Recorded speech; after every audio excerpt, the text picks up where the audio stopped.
You know what's mad? We need to talk about house prices in London especially. As you can see there, the average property price in London region is £679,000.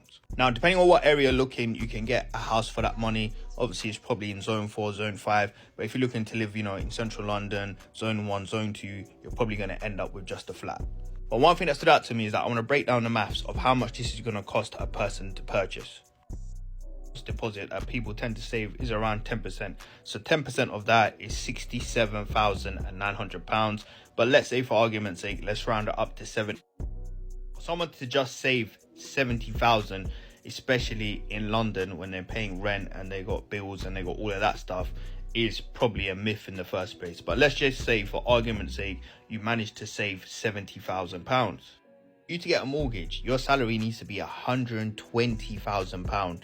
Obviously, if there's two of you, you can do double income, etc. But if you're just a single person, your salary needs to be £120,000.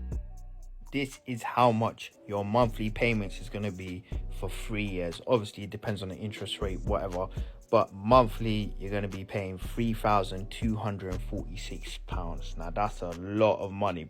Especially, you need to take into consideration, you need to pay your bills, all your other expenses that you have on a monthly basis. All I can say is the London property market is crazy. It's mad out there. This doesn't even take into consideration you might buy a house, you might need refurb, so you might need a new boiler, electrics, whatever refurb that you want to do. It doesn't take into consideration the solicitor fees and also broker fees that you may potentially need to pay, survey, and all of that stuff.